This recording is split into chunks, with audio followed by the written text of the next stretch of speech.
मैं दो चार बातें बतानी चाहूँ, ज्यादा तो बहुत सारा बुद्धिजीवी लोग अट बैठा हो।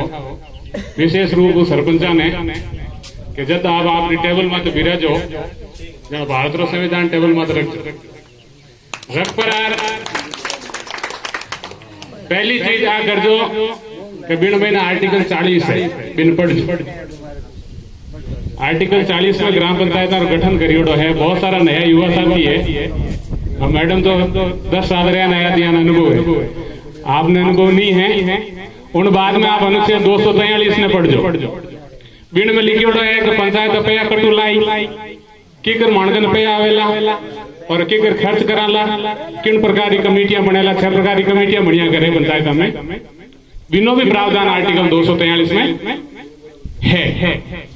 जब तक आपने जानकारी नहीं वेला, बिना जानकारी आप कोई समस्या रो समाधान नहीं कर सकता। बाबा साहब अम्बेडकर कहता दुनिया री सबों बड़ो हथियार जानकारी है। अगर आपके पास जानकारी है, जानकारी से विचार बनता है, विचार से एक आंदोलन की शुरुआत होती है। किसी भी आंदोलन की नींव को अगर मजबूत करना होता है तो आप एक विचार पैदा कीजिए। उन्होंने विचार दिया, जाओ अपने घर की दीवारों पर लिख दो तुम्हें इस देश का हुक्मरान बनना है। ये उनका विचार था। उन्होंने भी विचार किससे सीखा?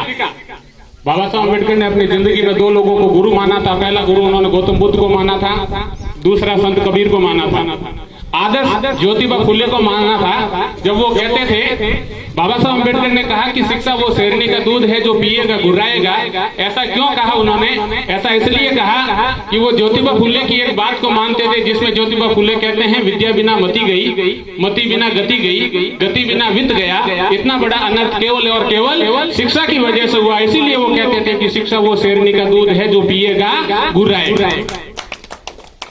आज भाई जगदीश जी ने भी एक बात कही थी, आपको ध्यान रखना होगा कि जब 1947 से 1950 का दौर था, भारत का संविधान लिखा जा रहा था, उस समय अंग्रेजों ने भारत के सामने एक शर्त रखी थी कि भैया हम देश को छोड़कर तो जा रहे हैं, लेकिन 20 साल तक हम ध्यान रखेंगे कि आप ईमानदारी से काम करते हो या नहीं करते हो। ऐसा क्यों कहा? अंग्रेज अधिकारियों ने लिखा था कि इनके अंदर न्यायिक चरित्र नहीं होता, ब्राह्मणों के अंदर नहीं होता है। सीधा सा लिखा उन्होंने। 1880 का जो दौर था, लॉर्ड रिपन नाम का एक व्यक्ति भारत के अंदर अधिकारी बन के आया। उसने यहाँ स्थानीय स्वशासन की शुरुआत की थी। उसको स्थानीय स्वशासन का जनक कहा जाता है भारत के अंदर। लॉर्ड रिपन से शुरुआत हुई। वो आके 24 अप्रैल 1993 को पंचायतों को संवैधानिक दर्जा देने के साथ उसकी विधिवत स्थापना हुई। अभी एक चर्चा में आया था कि 1995 से पहले सरपंच नहीं बनते थे। 1995 से पहले इसलिए नहीं बनते थे कि 1993 से पहले पंचायती राज का स्थायित्व नहीं था।